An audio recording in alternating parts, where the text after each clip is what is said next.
Very good. All right, we're good. All right, good morning, everybody, and welcome to the disability meeting for December 2022. Please make your introductions for the record. Stephanie Zimberg, representing School.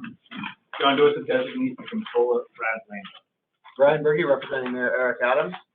Phil Dukes, representing Finance Commissioner Preston Nyblad. Damian Law, alternate for Preston Nyblad. Joe Alejandro, PBA. Chris McGrath, PBA by invitation. Arthur Wagner, PBA. Mark Rito, PBA by invitation. Nicole Giambriti, Police Pension Fund, present by invitation of the fund. Anthony Borelli, SBA. Edmund Small, SBA. Jeffrey Wood, DEA. Nick Safunias, counsel for invitation by the CEA, LBA, SBA, and DEA. Chris Monahan, CEA, also proxy for the LBA Blue Turco. Mark Tiskevich for the Office of the Actuary by invitation. Nick Massey, DEA by invitation. Andy Viscera Miller, Police Pension Fund, present by invitation. Bob Sanskistet, Pension Fund, present by invitation. Kevin Holloran, Pension Fund, present by invitation. Rich Trustee, Medical Division, present by invitation. Tricia Waller, Medical Division, present by invitation. Stanley Thomas, Police Pension Fund, present by invitation. Sheila Desai, Police Pension Fund, present by invitation. DEI, Police Pension Fund, present by invitation. Everybody, Almonte, Police Pension Fund, present by invitation of the fund. Angela Triple H, present by invitation, please. Antoinette, Police Pension Fund, present by invitation. Okay, Law Department. Marta Ross, Law Department, present by invitation of the Mayor's Office. Aaron Trotter, Law Department, present by invitation in the Mayor's Office. Okay, it looks like we've got everybody with that. Joe? I just want to make sure that it's on the record that the PBA will accept that they invited Marek Tiskevich to the meeting today. Today. That might change next month depending on things. I don't know. We'll see. All right. As a result of that, I don't know if you know, your predecessor, you say that where you said who invited, and that's why we always say who invited you. But anyway, and in the meantime, before we go on, this is our last meeting of the year. I want to wish everyone happy holidays, a safe and prosperous new year, and hopefully the police union will actually get a contract from the city coming soon. We'll see. We'll see what happens. All right. With that, yeah, right. I'm kidding, 1% of it killed. You still might not make it out of this room. All right, very good. Okay, pages 1 through 13. Oh, I'm sorry, page 1, to accept the corrected minutes of Wednesday, October 12th. So moved. Finally. We never seem to do that, but do we have a motion to accept? Motion?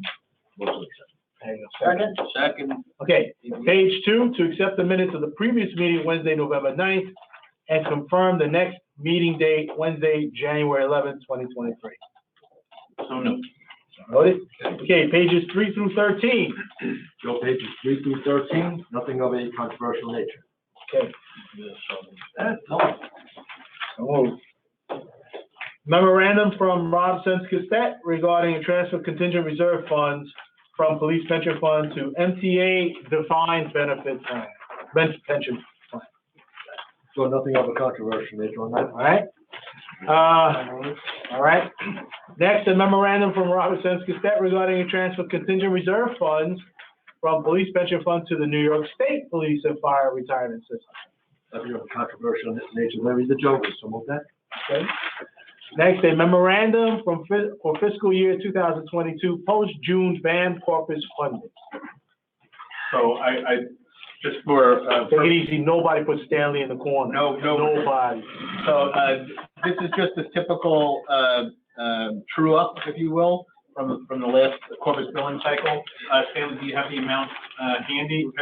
$2,160. Yeah, $2,160. Not $200,000, 200, right? 2,000. I just want to make sure we're all on the same page. It's less than 2,300. So it's the true up. Okay. We won't deny it. Don't worry about it. Don't worry about it. Okay. Next, a discussion on the actual interest rate. All right. Thank you. So as you know, the actuarial interest rate, the AIR, is 7%. It's set in statute. The actuary doesn't pick or set the actuarial interest rate. The state legislature sets the statute based on recommendation of various stakeholders. So my recommendation to you is to extend my recommendation to the legislature is to extend the interest rate at 7% for another 2 years. It expires July 1st, 2023. And we're asking for the board's support in us working in the law department to put together the proposed bill to extend this legislation.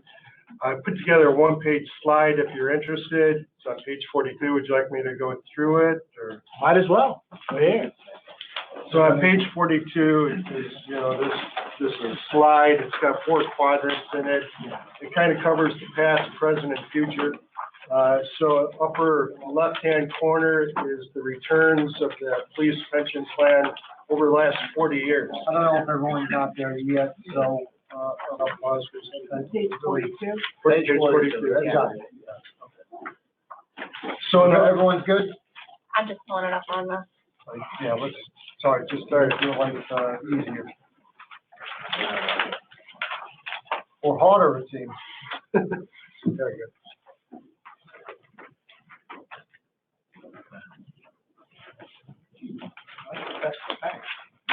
It thinks it's the other one, but now I can't. I'm sorry.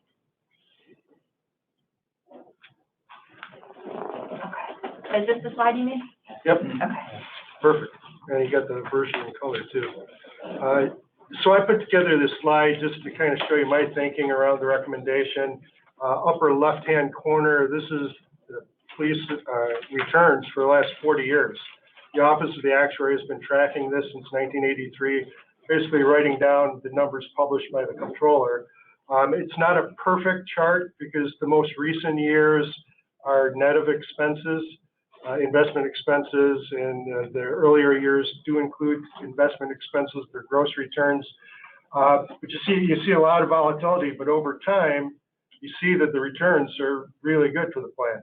I wrote down that over the decades, last 10, 40-year returns, over 8%, over 9%, over 10%. So, in the investment community, they say past performance isn't indicative of the future. But, I look at that slide as kind of a smell test. And looking at that, the 7% smells pretty good as a assumed discount rate. Upper right-hand corner, kind of the current. What are other plans currently doing? And this is a survey of 131 public sector pension plans published last month by the NASRA, State Association of State Retirement Administrators. You can see the return assumption these plans are using. That big horizontal line right in the middle, that's 7%. So you see a cluster of plans all at 7%. The yellow arrow pointing down is pointing to NICERS. So in the 131 plans, NICERS was included. The teachers plan was included. Police, fire, and BRRS weren't in the survey. So there's actually more at 7% than what's shown here. There's some extremes. If you go all the way to the left at 5.25, there's the Kentucky Employee Retirement System. Going all the way to the right, that little dip, you can't see the name, 7.55%. That's Missouri PERS. The name's not showing up there. But, this shows the weakness of doing this kind of comparison because I don't know how much money they have invested. I don't know their asset allocation, but they're on the same chart as skewing the averages. But I would take away from this chart that the 7% is mainstream. This is kind of what most public sector plans are doing. If you go to the lower left-hand quadrant, that's kind of going into the future. This is the actual expected future returns, 30-year returns, and expected inflation from your own investment advisors. And this is from a survey we take when we produce the GASB 67, 68 valuations. All the raw data that was used to come up with these numbers is in the appendix. And you can see for police, your investment consultants are expecting over an 8% return going forward for 30 years. And that's actually higher than the prior year. The prior year, your consultants were expecting 7.47%. So this is kind of an upward pressure. So once again, to me, looking at this as well, that definitely supports keeping it at least 7%.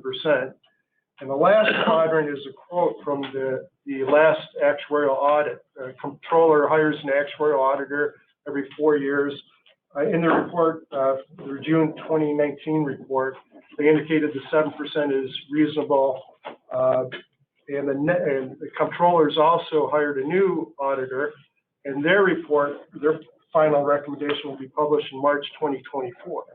So kind of with all the market volatility, based on all this information, based on the new controller, new auditor publishing their recommendation, we're recommending simply keeping the actuarial interest rate at 7% and just changing the dates in the statute by 2 years, pushing it forward to July 1st, 2025.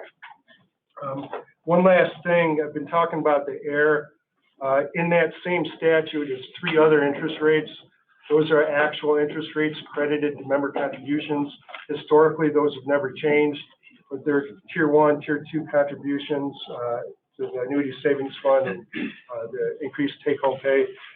So we're recommending no change in those as well. So, I'll stop there, see if you have any questions. And if not, I'm hoping you kind of support our resolution to work with the law department to draft this proposed bill. No, I want to thank you. For one page, there's a lot of information, but it's good information. Unfortunately, this board and other boards in the city have had to battle with political figures who try to belittle the hard work that all the trustees make in trying to come up with the right decision. And this shows that that work does pay off, that yes, you can get a good return, given that the knowledge and ability of the trustees at the board to do the right thing. So I appreciate it, and thank you for the work on it. And we just want to show how police does very well to its sister funds in New York City. So, Joe, if I'm looking at this here, when did you start? Was it around that 2001? Yeah, that's right. Yeah. And I'll say this, thank God I sat here to go through all of the hard times the controller got us into. And 2002 is when I started the upswing. I just want to point that out to everybody.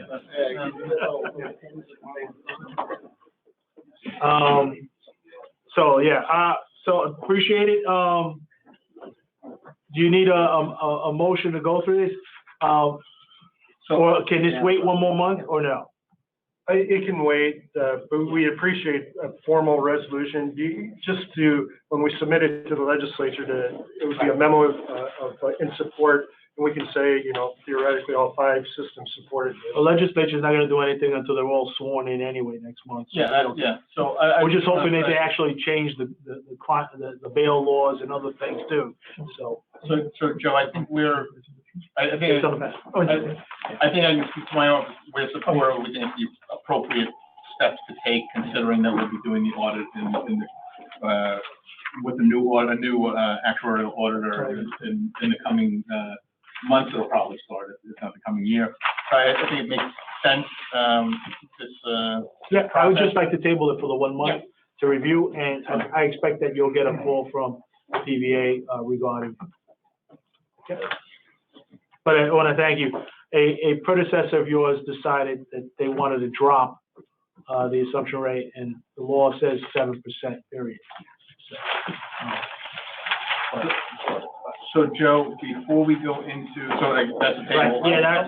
So before we go into, so I just want to make sure that it's clear.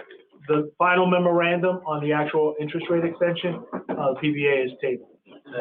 So before we go into the executive session, I just want to note, it's typical for us to pass the controller's delegation to act as an investment advisor that expires on December 31st. Since we have no other expected meetings this month, I would respectfully request that we take up that at the January meeting, take up that extension since we don't have the paper in front of us. But I would ask for the board. So you want to extend the extension? To at least extend it until the next meeting date in January, if that's acceptable to the board, just to avoid any break-in service, if you will. I haven't addressed that with council, but I hope that would be sufficient to just maintain the controller's, ability to act over the holiday season. Despite the whispering in my ear from some compatriots on the board about denying it, PBA wants to be magnanimous in the spirit of giving the holiday season, which I'm sure many of you share, about being kind to your fellow man. I just think that the PBA says, sure, take the extension on the Why don't we extension. wait till after the meeting and take that one? That's very mercenary of you. So we're in public, so we have two options. One is that we could just extend it until the January meeting, or knowing what it says, and it's the same thing it's said every month for the last several months, we could just approve it to March 31st. It's really up to the board. In the spirit of, like I said, giving and trust, and as long as you tell this board that there's been no changes No change on it. other than the date. So I make a motion to accept the quarterly recommendation to allow the controller to be the consultant or advisor. Yeah, advisor. So. Through consistent- March Yeah, 31st. to March 31st. So consistent with the past 2022. practice of this board, we second that, even though it's self-serving, we'll second that. And thank the board for your continued support of the Controller's Office and the mission. It's all in the spirit of giving and goodwill. So noted. So no, it's how we are. So thank you, Counselor. Thank you, Counselor. And that was my error. I just want to put that out there. There are no errors in this time of season in goodwill. There are no errors. Okay, Unless you say no. And Very good mood today, Joe. Yeah, a lot of eggnog. we have a motion to, Motion to go into executive session for purposes of discussing disabilities. Second.